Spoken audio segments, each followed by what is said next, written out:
Shrewd Manager Christianity's positions. The Gospels are not the source of the image. The image is not the source of the Gospels.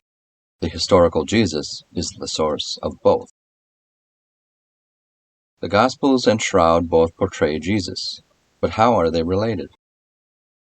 To answer this, we'll apply Occam's razor, which holds that the best theory is the one that explains the most evidence with the fewest assumptions. In this video series, we highlighted 30 features of the Shroud that fit the Gospels. 14 of these are self-evident, common to both artifacts. For example, both the Shroud and Gospels show that Jesus was beaten, crucified, stabbed, and wrapped in linen. The remaining 16 are bonus features. They are not explicitly found in the Gospels, but are compatible and supplement the narrative. Here are some examples. The soldiers twisted a crown of thorns into the shape of a royal cap and put it on Jesus' head. But Pilate had Jesus scourged with a 3-pronged Roman flagrum. Jesus was vertical and naked while struck, leaving many wounds over his entire body. Pilate was surprised to hear that Jesus was already dead. He gave the body to Joseph. Soon after, Jesus' body was enfolded in a large linen cloth. He was placed on his back with his arms crossed over his midsection, left hand over right. Unless I see the nail marks in his wrists, I will not believe. One of the soldiers pierced Jesus' side with a lancia, a spear used by the Roman militia. He was stabbed on his right side between his 5th and 6th ribs, bringing a sudden flow of blood and water. Notice how these bonus features do more than supplement the Gospel accounts. They also ground the portrait to reality.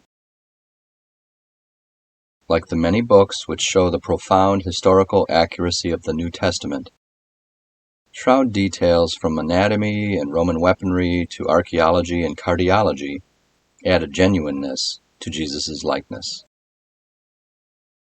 It's tempting to think the Shroud copied the Gospels.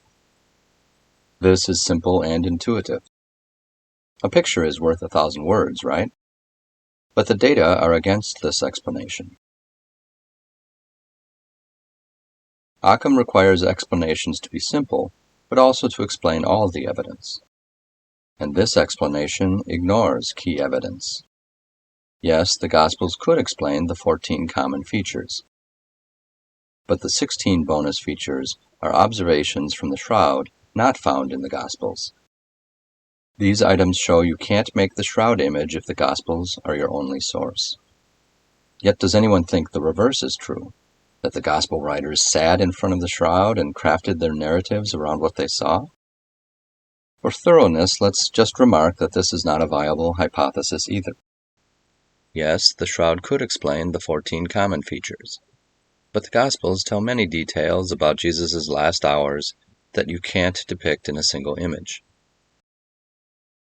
More than that, some relevant Shroud details are only evident in photographs, spectrographs, micrographs, and topographical images. These tools weren't available until recently, centuries after the Gospels were written. To state the obvious, the Gospel writers didn't copy what they couldn't see. So both artifacts portray Jesus, but neither artifact merely copied the other. Then how are they related?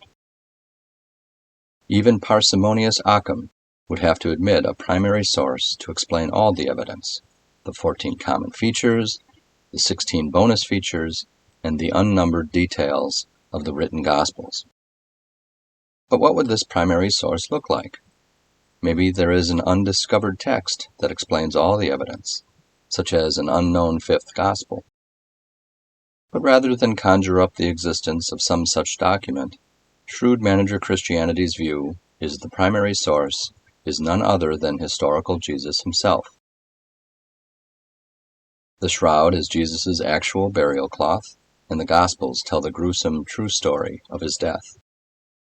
Our position also explains how the Shroud can tie the Gospels to all these diverse disciplines. They are all products of the same historical and physical reality. We're now at the end of the first video series. The conclusion is that the Shroud portrays Jesus. The implication is that the Shroud and the Gospels together point most reasonably to the actual life and death of the historical Jesus. In the second video series, I show many ways the Shroud appears authentic, but admit it could still be a fake. In the third series, I build a profile of the faker, but we're left with an incoherent portrait. The faker is either a devoted Christian artist intent on deception, or a mercenary profit seeker with no concept of cost-benefit or consumer expectations. In the fourth and final series, I conclude the Shroud and image are ancient, and summarize the entire case.